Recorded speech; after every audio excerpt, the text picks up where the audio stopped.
Assalamualaikum warahmatullahi wabarakatuh.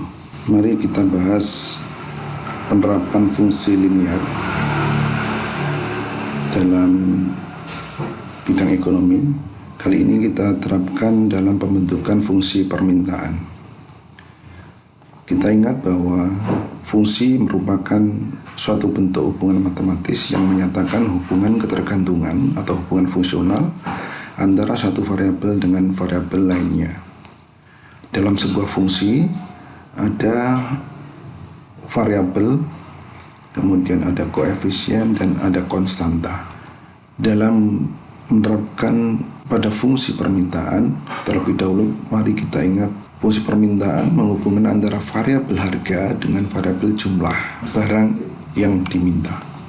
Bentuk umum dari fungsi permintaan adalah QD sama dengan A min BB, di mana QD singkatan dari quantity of demand, yaitu jumlah permintaan, kemudian A adalah konstanta, kemudian koefisien di sini bernilai minus P, kemudian P adalah simbol dari price atau harga. Terlebih dahulu kita ingat hukum permintaan menyatakan bahwa apabila harga naik, maka jumlah yang diminta akan berkurang, atau dengan kata lain, apabila harga turun, maka jumlah yang diminta akan bertambah. Kita lihat di sini hubungan variabel yang mempengaruhi dan variabel yang dipengaruhi saling berlawanan, sehingga hal ini menyebabkan koefisien B bernilai minus, yaitu koefisien variabel yang mempengaruhi berlawanan dengan variabel yang dipengaruhi. Artinya ketika variabel yang mempengaruhi bergerak naik, maka variabel yang dipengaruhi turun. Begitu sebaliknya, variabel yang mempengaruhi turun, maka variabel yang dipengaruhi akan naik. Di sini arti koefisien minus. Nah, hal ini menyebabkan bentuk kurva permintaan turun dari kiri atas ke kanan bawah.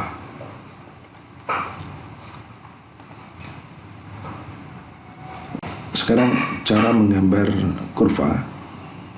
Dalam menggambar kurva permintaan, kita bisa mengubah bentuk fungsi permintaan dari bentuk Q fungsi P menjadi P fungsi Q, sehingga kedua fungsi tersebut bisa kita gambarkan.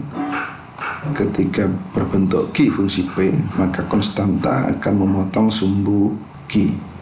Kemudian jika berbentuk P fungsi Q, maka konstantanya akan memotong sumbu P.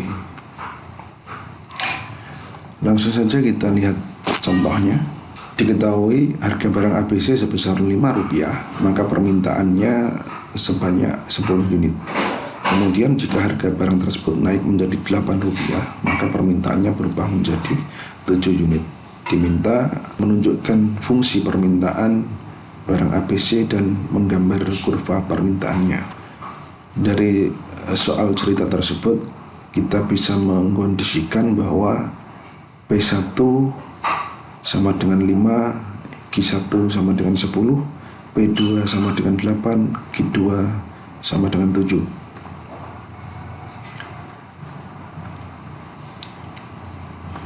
Kemudian kita masukkan ke dalam rumus Q min Q1 per P min P1 sama dengan Q2 min Q1 per P2 min P1. Kemudian kita masukkan nilainya masing-masing. Kemudian kita kalikan silang. Ketemu 3Q min 30 sama dengan min 3P plus 15. Kemudian kita pindah posisi.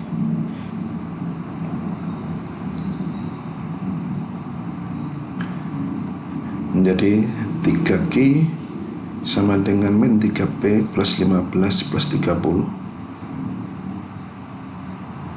Kemudian kita temukan bentuk fungsi permintaan dari barang ABC tersebut. Q D sama dengan 15 min P. Atau dengan cara lain, kita bisa mencari nilai P-nya terlebih dahulu dengan rumus Q2 min Q1 per P2 min P1, atau selisih dari Q dibagi dengan selisih P, maka kita temukan hasil minus 1. Kemudian selanjutnya kita masukkan nilai minus 1 itu ke dalam koefisien P. Selanjutnya kita cari nilai A dengan cara kita lihat pada satu kondisi, yaitu P1 Q1, kita kalikan P1 dengan minus 1, kemudian kita kalikan nilai P yang sudah kita ketemukan ditambah dengan nilai Q1, maka nilai A ketemu 15. Sehingga fungsi permintaan dapat kita temukan dengan dua cara berikut ini. Saya ingatkan bahwa cara kedua ini kita gunakan untuk cross check apakah cara pertama ini sudah kita lakukan dengan benar. Selanjutnya kita menggambar kurva permintaan barang ABC tersebut. Dari fungsi Q sama dengan 15 min P, pertama kita bisa menggunakan bantuan tabel dengan membuat perumpamaan ketika P sama dengan 0, maka Q sama dengan 15. Ketika P bernilai 1, maka Q sama dengan 14, dan seterusnya. Kemudian dari tabel ini kita bisa menggambarkan dalam sebuah grafik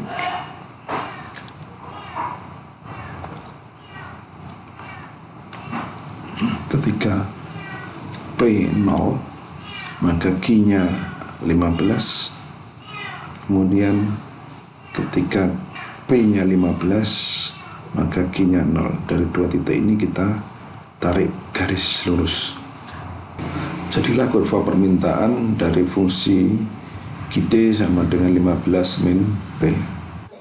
Atau dengan cara lain, kita mengubah bentuk fungsi permintaan dari Q fungsi P menjadi P fungsi Q. Ketika berbentuk Q fungsi P, maka konstantanya akan memotong sumbu Q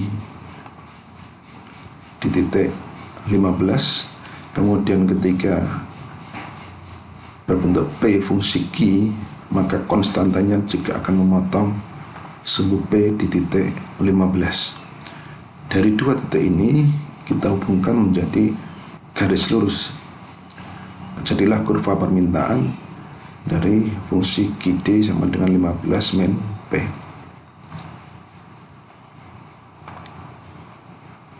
Latihan tersebut bisa Anda gunakan untuk memperdalam penerapan fungsi linear pada pembentukan fungsi permintaan. Demikian video kali ini, sampai jumpa pada video berikutnya. Assalamualaikum warahmatullahi wabarakatuh.